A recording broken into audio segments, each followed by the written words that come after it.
Hi everybody, this is Chris, and I'm going to show you some of the dollar finds I found at the thrift store recently. They're up front, and then I went to a record show today, and some of the finds I found there. Most were $1, some were $2, a few of them were $3. But here we go. We've got Bach on None Such. Perry and Kingsley, I don't know if you've ever heard this. If you ever went to Disney World, you at least heard Baroque Hoedown. It's basically Moog synthesizer music, but it's also, a lot of it was done pre-Moog. And what they did was they actually just recorded the tone, and then they just had strips of all the different notes, and they would cut off a little bit of strip, and they would put together the piece that way. Really long and complicated way of doing things, but really neat. LL Cool J, I saw this for $1. I had to grab that, of course. Same thing with the game. I didn't have it on vinyl. It's got a little water damage, but for $1, Jerry Rafferty, City to City. Now, if anyone asks if I have Baker Street, I can say yes, I do. Janet Jackson, Control. Some of these I get from my wife too. I'll just throw it on and make her happy. I've got a couple of Sergio Mendes in Brazil '66, so I decided to keep going and get some other stuff other than Masquinada, so now I got that. I don't know why I grabbed Vangelis, but, I guess if we ever have a running scene or something that we need to add music to, I can grab that now. I already have a copy of Switched on Bach by Walter Carlos before he turned into Wendy Carlos.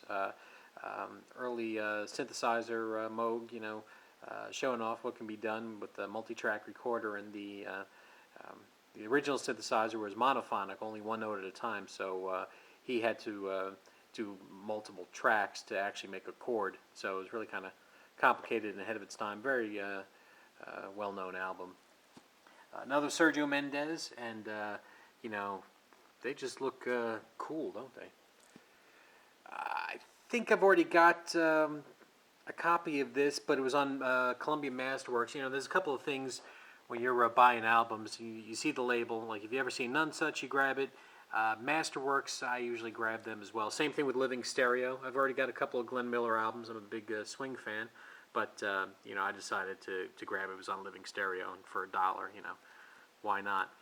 Stan Kenton, I didn't know what it was, but I looked on the back, and I think I saw Art Pepper, and that was enough for me, so I grabbed it for the $1. I don't think Mort Saul is very funny, but same thing. It's on Verve. I do collect comedy albums, so I grabbed that. It's just one of those things that it just didn't hold up. If I listened to it in the 50s, I'm sure I find it hilarious, but it just doesn't translate. But Culture Club, really for my wife, but this has a couple of the hits on it, and so now I can say I've got a Culture Club album. Delightfully Modern. This is jazz with a cello. I know it's a little dark to see. Maybe if I hold it up a little bit better. That's crazy. So I grabbed that. I saw it and I grabbed it on the Jazz Tone record label. 5150. I think this was one of my $3 ones, but went for it. Early Fleetwood Mac. It's got some water damage to the cover, but wow, what a cover, huh? And so I grabbed that. I've never seen early Fleetwood Mac. This is the $1.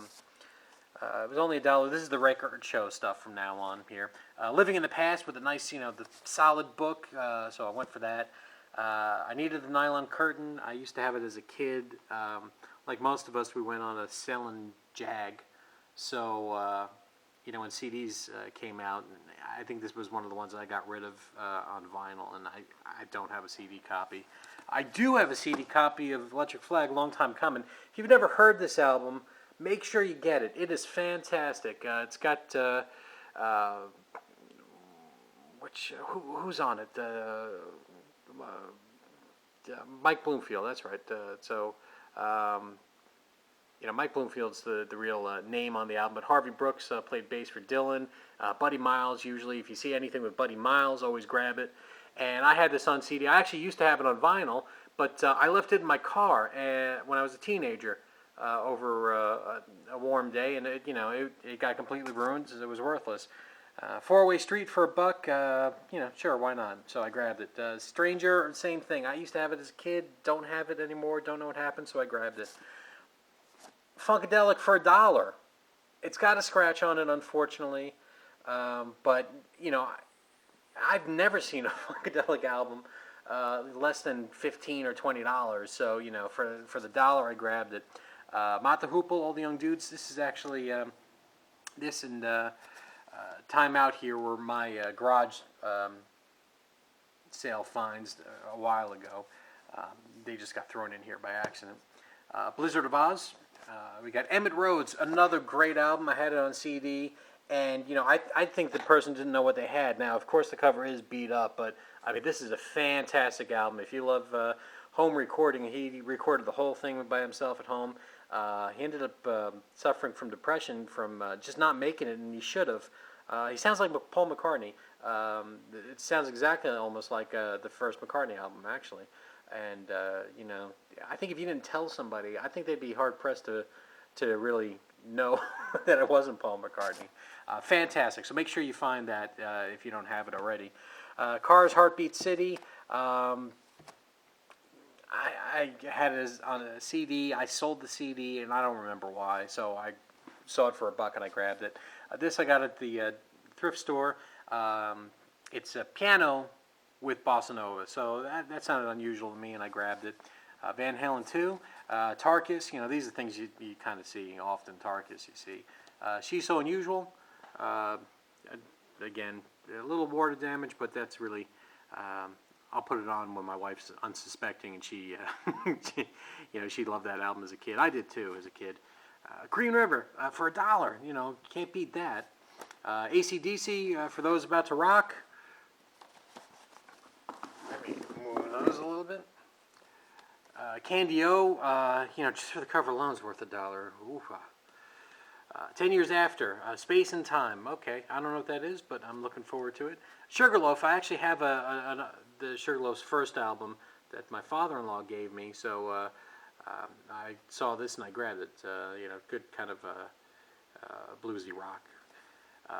I had this on CD, Lemon Pipers, Green Tambourine, but I saw it, and so I certainly grabbed it, for the $1. Dreamboat Annie, same thing, $1. Why not? Humble Pie. I don't have any Humble Pie. I'm looking forward to listening to this. I had El Dorado on CD, but the rest of my collection over here, I've got everything by ELO on vinyl except that album, so I grabbed it. There's some other stuff over there too. Steppenwolf 7, I don't know what to expect, but okay. And In Excess, I had that as a kid on CD, sold the CD, now I grabbed it. So I've got that in Kick, which is basically all the In Excess you need, but, now all I can think of is, how he died, so it's kind of a bummer. Leonard Skinnard, we got Quicksilver Messenger Service, Young Americans by David Bowie, Unforgettable Fire, No Jackets Required, Complete Madness, look at all this stuff. Invisible Touch, all this is $1. Alice Cooper, Welcome to Nightmare. Uriah Heep, got the first Aerosmith album. This is 10 Years After again. Nebraska, Argent. I don't know what this is, but I'm looking forward to listening to it. I already had Trafalgar on CD, but again, grabbed it on vinyl. Same thing, had on CD. Tom Petty and the Heartbreakers, grabbed it. News of the World. I've got Jean-Luc Ponty. Looking forward to that. Listen to him and his viola as they play. America, Greatest Hits. Leon Russell. Harper's Bazaar. Best of John Oates and Daryl Hall.